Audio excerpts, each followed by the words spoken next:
The moon enters the sign of Capricorn Thursday, October 19th, around the nighttime. Let's talk about it. Okay, so the moon in Capricorn is going to square Chiron in Aries.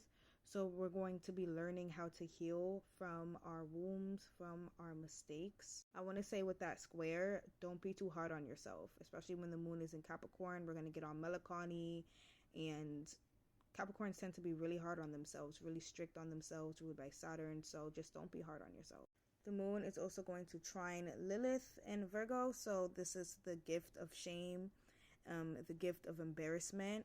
It's a gift. So the shame or embarrassment that we feel is going to help us with earth stuff, right? Help us get practical, help us get grounded into reality. We just came from moon in Sagittarius, so if you was in some escapism energy, that shame is going to help you put your head back in the game. The moon is also going to trine Venus, which is great. This is the gift of relaxation, the gift of indulgence, and the gift of pleasure. Now, obviously, since the moon is in responsible Capricorn, we're going to be handling all our business, obviously prompting us with the ability to just relax and like everything is handled, right? All the responsibilities are taken care of. And with Venus being in Virgo, we take pleasure in the hustle anyways. We take pleasure in our day-to-day routine anyways. So we're just going to be enjoying these next 2 days. Not only are we going to be enjoying the next 2 days, but we're also going to be in a good ass mood, especially because the moon is going to be making a trine aspect to Jupiter. That is just the gift of being in a good fucking mood. Like, we're not even going to know why we're in a good mood. We just are going to be in a good mood. And also the trine of Jupiter is also the gift of expansion, the gift of fortune, gift of wealth, or just feeling lucky, right? The moon is also going to sextile Mars. This gives us the option to step into our motivation, right? Step into our drive, right? Pretty much like keep our own fire lit or light our own ignition, right? Like get a pep in our step, get the energy going, get all fired up. But since it's a sextile, it's like nothing is going to make us fired up. Like we just have to just choose to be amped up and motivated and let's go energy, you know? Again, the trine to Venus and the trine to Jupiter is like we're already going to be in a good ass mood. We're already going to feel good. So you could just, enjoy that and not really, amp yourself up and be motivated and get some drive about you, especially since it's being in Scorpio, to transform your status, your career, your business, right? Expand it somehow, right? With the trine of Jupiter, you could choose to not be motivated and initiate that. You could very much just, I feel good, I'm in a good mood, and just enjoy, that feeling, enjoy this transit. But, the moon is going to come into a conjunction with Pluto. And that is the ability to transform. And something I noticed with conjunctions is that when a conjunction is present, it's kind of like a gift in the terms of like it just happens inevitably, like without us necessarily having to do anything. Something is just going to prompt the transformation. So you might as well just take the opportunity and just step into that drive and step into your motivation and transform your status in your business yourself, because when Pluto does it for you, it's never in the way that you want it. It's just honestly random, I feel like. No, I don't think it's random. I think it's like whatever you've been paying the most attention to, like whatever has the most momentum, has the most energy in your life, then that's what Pluto is going to transform. Whether or not it's a good or bad thing, but it's just like whatever it's been getting like the most energy and has the most momentum in your life. So the moon is also going to come into a square with Mercury. So it's going to be challenging to think. Interesting. Okay, well, it's in Libra. Okay, fair. It's going to be challenging to think about partnerships, think about collaborations, think about commitments and your commitments, right? Moon's in Capricorn, workaholic energy. Okay, leave Bay at home. Also going to square the sun. So it's going to be challenging to focus on partnerships and your collaborations and your commitments. as well. So yeah, again, like leave Bay at home energies. So now the moon is also going to come into a square with the north node. So shooketh, I didn't see this alignment coming. um, we're going to be learning how to stay on the path.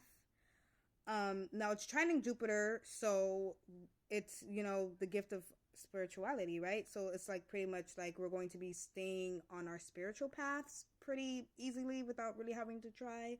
But in terms of our destiny, it's like, okay, we're walking our spiritual path, but are we going in the direction that we're supposed to be going in? Like, we're walking our spiritual path, but like we took a left and we were supposed to take a right type shit. I want to say with that square, and as well as the trine of Jupiter, we're gonna kind of just be expanding on things, right? But it may not necessarily be in alignment with our destiny, in alignment with where we're destined to go. So it's like you want to be learning about things that's relevant to your destiny, that's relevant to the end goal, to the promised land. Okay, you want to be you don't want to be expanding your stability and your maternity and transforming your status in a direction that has nothing to do with who you're destined to become, you know. So we're going to be learning how to stay connected to our destiny. The North Node being in Aries, just to simplify this even more, like you could just chop it up to saying our authentic self, like learning how to stay connected to our authentic selves while we're expanding and learning and transforming, making sure that we're doing it in the direction of our authenticity. The moon is also going to come into a trine with Uranus, so this is the gift of being unique, being original, being innovative, being new. The moon is also going to sextile Neptune, so this is the opportunity to connect to all the possibilities, connect to your dreams, connect to your faith and your hope and your fantasies and your delusions. When it makes that sextile to Neptune, it's going to be later in the transit. So I would say what's today? Today's the 19th, the 20th. I would say the 21st, or like the night of the 20th coming into the 21st. That's when it's going to make that aspect to Neptune. And that's also when it's going to be conjuncting Pluto as well. And, you know, Pluto's all about the underworld, the shadows, shadow work. You know what I'm saying? And it's Capricorn. Capricorns are workaholics, baby! Yeah, that's definitely giving shadow work. And with it making that aspect to the sextile aspect to Neptune was your mental health. So we're going to have the opportunity to connect to our mental health and transform it, do some shadow work, right? Do some repairing, some releasing, some regenerating there. What are the other parts of me that I'm still needing to work on? Another way that I'm seeing this next 2 days, this little moon in Capricorn transit play out, is the the trine that it's going to make to Lilith. That shame is going to prompt us to go within ourselves. And with the sextile to Mars being in Scorpio, right, we're going to take that opportunity to do some shadow work, some inner contemplation, and by the time it's the 20th, right, at the end of the transit, it's going to go over Pluto, and that's going to cause a major transformation resulting from all the shadow work that you've did due to the shame or embarrassment that you've felt. Now, again, with the shame and embarrassment that we talked about when the moon was in Sagittarius, making a trine to Chiron, the asteroid of mistakes, the universe gifted us with a mistake, and I feel like that mistake is going to make us feel shame or embarrassment, and that shame or embarrassment is going to cause us to go within ourselves and take the opportunity to do some shadow work, with Mars being in Scorpio once again. So yeah, that's another way that I'm seeing this planet play out. Now, the moon is also going to be squaring, once again, the North Node in the sign of Aries, which is your identity and authenticity. So we're going to be learning how to stay connected to who